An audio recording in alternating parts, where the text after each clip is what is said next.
साल 1967 आखिरी ट्रेन का समय हो गया था। प्लेटफॉर्म पे मार काट के 10 लोग खड़े थे। स्टेशन मास्टर मोहन इसी इंतज़ार में था कि आखिरी ट्रेन गुजरते ही टिकट काउंटर बंद करके अपने क्वार्टर की ओर निकल जाएगा। मोहन इस छोटे से रेलवे स्टेशन का करता धरता विधाता यानी ऑल इन वन कर्मचारी था। कुछ देर बाद आखिरी ट्रेन आके रुकती है और लोग चढ़ने लगते हैं। वैसे कोई उतरता नहीं है। इस वीरान सी स्टेशन में इतनी रात गए उतरना भी कौन चाहेगा। मोहन ट्रेन को लाइन क्लियर देने के बाद जैसे ही अपने कमरे में आता है, अचानक खिड़की से उसकी नज़र एक लड़की पर पड़ती है जो ट्रेन के साथ दौड़ रही थी। उसे लगा कि कोई पैसेंजर है जो लास्ट मोमेंट पे ट्रेन में चढ़ना चाहती है। वो अपने कमरे से बाहर आता है देखने के लिए, लेकिन तब तक ट्रेन निकल चुकी थी और लड़की का भी कोई पता नहीं चला।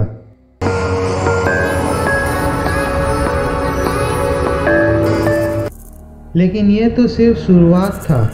अब मोहन को हर दिन वो लड़की दिखने लगी। कभी ट्रेन के साथ दौड़ती तो कभी रेल पटरी पर नाचती रहती। लगातार ये सब देखने से मोहन परेशान हो गया और वो सीधे पहुंच गया रेल के उच्च अधिकारियों के पास।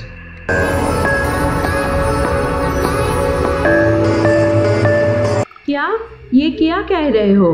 तुम्हारा दिमाग तो ठीक है? सब सुनने के बाद एक अधिकारी ने कहा। इस पर मोहन का जवाब आया, जी मैडम, मैं बिल्कुल सही बोल रहा हूँ। मैंने सचमुच उस लड़की को देखा है स्टेशन में। मुझे कुछ ठीक नहीं लग रहा है। हर रोज वो लड़की दिखती है और फिर गायब हो जाती है। इस पर एक अधिकारी ने कहा, ये क्या अनाप शनाप बक रहे हो? ऐसा कभी होता है क्या? मोहन ने लगभग हाथ जोड़ते हुए कहा, ऐसा ही हो रहा है सर मेरे साथ पिछले 2 हफ्तों से। या तो इसका कुछ कीजिए, नहीं तो मेरा ट्रांसफ़र कहीं और करवा दीजिए।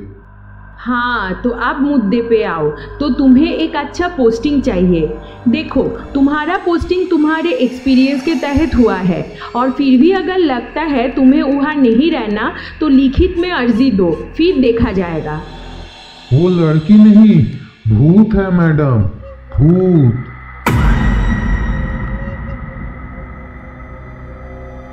देखो मोहन, हमें जो कहना था वो कह दिया है। अब तुम जा सकते हो। आखिरकार मोहन को खाली हाथ ही लौटना पड़ा। अब नौकरी का सवाल था। घर पे बीवी बच्चे हैं। ऐसे ही तो वहाँ से भाग नहीं सकता था। दुखी मन और परेशान दिमाग से जूझते हुए काम करने लगा। अब खबर अगर भूतिया हो तो फैलते हुए देर नहीं लगती। ये कहानी भी हवा के साथ आसपास के 2-3 गांव में फैल गया और नतीजा ये हुआ कि धीरे धीरे पैसेंजर आना बंद हो गया। बात है एक मंगलवार सुबह की।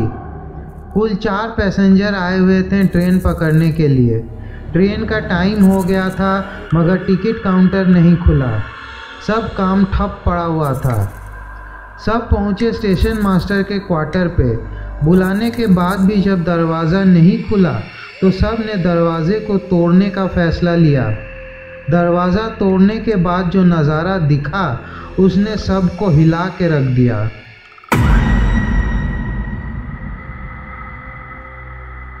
मोहन की लाश ज़मीन पे गिरा हुआ था और आंखें खुली हुई थी। इस घटना के बाद पूरा इलाका सदमे में आ गया और स्टेशन में पैसेंजर आना बंद हो गया। अंत में रेलवे अधिकारियों के पास भी कोई चारा नहीं बचा और स्टेशन मास्टर ऑफिस कम टिकट काउंटर पर परमानेंटली ताला लगा दिया गया। ये स्टेशन था पश्चिम बंगाल के पुरुलिया डिस्ट्रिक्ट में बसा बेगुनकोदर।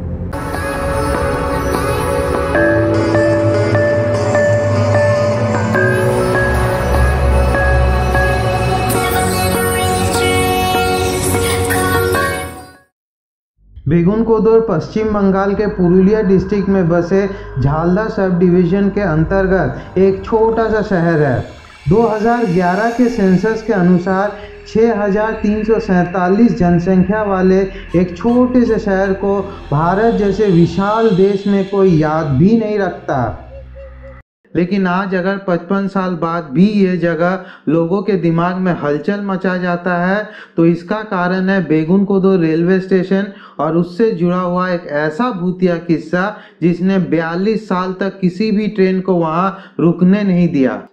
आज से 63 साल पहले जब बेगुनकोदो रेलवे स्टेशन का नींव रखा गया था तब किसी ने नहीं सोचा होगा कि बेगुनकोदो टॉप 10 हॉन्टेड रेलवे स्टेशंस में अपना जगह बना लेगा।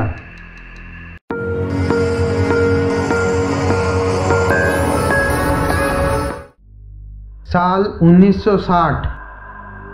ये उन दिनों की बात है जब बेगुनकोदो के लोगों को 40 किलोमीटर जाना पड़ता था ट्रेन पकड़ने के लिए। अब यहाँ एक बात बताना जरूरी है कि वहाँ के पॉपुलेशन का एक बड़ा हिस्सा संथाल जनजाति से बिलोंग करता है। तो उस समय संथाल जनजाति की मुखिया लाछन कुमारी ने अपने लोगों के उत्थान और राज्य के दूसरे जगह के साथ कनेक्टिविटी को बढ़ाने के लिए अपनी भूमि का एक बड़ा हिस्सा भारतीय रेलवे को दान कर दिया। अल्टीमेटली 1962 में ट्रेन रुकना शुरू हो गया। आसपास के गांव वाले सब खुश थे इस स्टेशन के चालू हो जाने से, लेकिन ये खुशी सिर्फ 5 सालों तक ही टिक पाया। 1967 तक सब कुछ ठीक था, फिर शुरू होता है वो भूतिया खेल जो सब कुछ पलट के रख दिया।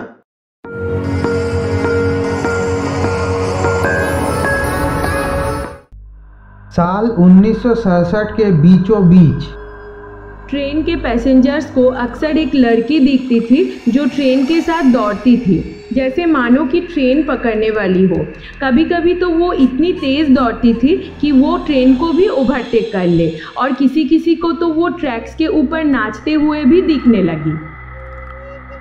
शुरू में तो रेलवे अथॉरिटीज़ ने इन सब बातों को इग्नोर कर दिया, मगर स्टेशन मास्टर मोहन का दर्दनाक इंसिडेंट सामने आने के बाद कोई भी रेल कर्मचारी बेगुनकोदो में काम करने को तैयार नहीं था। मोहन के बाद भी वहाँ 4-5 स्टेशन मास्टर आए, मगर उन सब को वही दिखने लगा जो मोहन को दिखता था। उनमें से किसी ने ट्रांसफ़र करवा लिया तो किसी ने नौकरी ही छोड़ दी। अब तो रेलवे मैनेजमेंट के पास भी स्टेशन को बंद करने के सिवाय कोई उपाय नहीं बचा, और बंद ऐसा हुआ कि फिर 42 साल बाद जाकर खुला।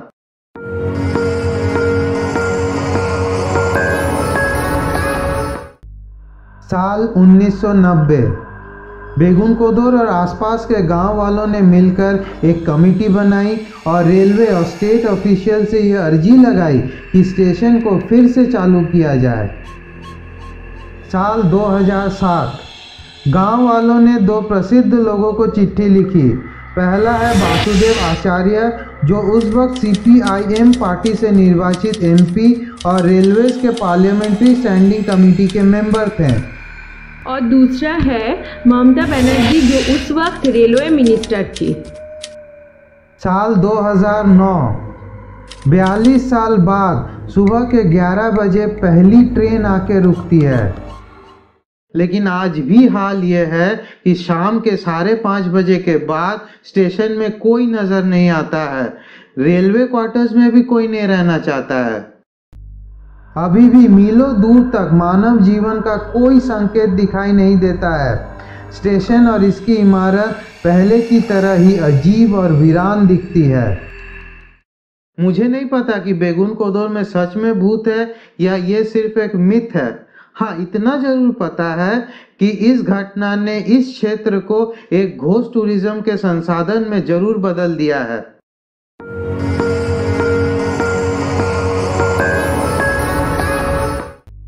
साल 2017 सच्चाई का पता लगाने के लिए पश्चिम बंगो विज्ञान मंच नाम से एक रैशनलिस्ट ऑर्गेनाइजेशन के 9 सदस्य पुलिस सुरक्षा के साथ टॉर्च, डिजिटल कंपास और कैमरा से लैस होकर बेगुनकोदो रेलवे स्टेशन में डेरा डालते हैं।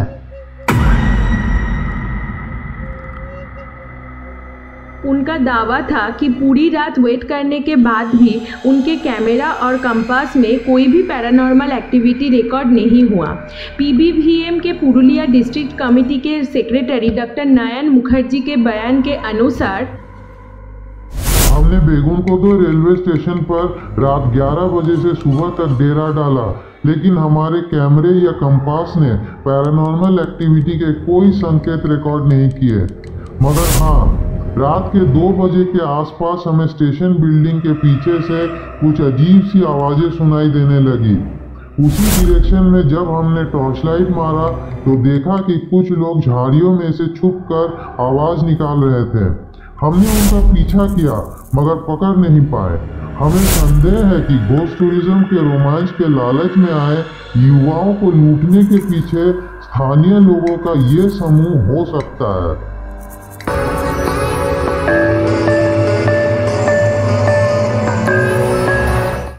एक और पहलू भी सामने आया है। बेगुनकोदो नक्सलियों का एक गढ़ माना जाता है और स्टेशन घने जंगल की सीमा के किनारे स्थित है, जो रेड कॉरिडोर का एक हिस्सा है। इसी वजह से यहाँ कोई लाइफ रिस्क लेके काम करना नहीं चाहता है और शायद इसीलिए यहाँ कोई फुल टाइम एम्प्लॉय भी नहीं है।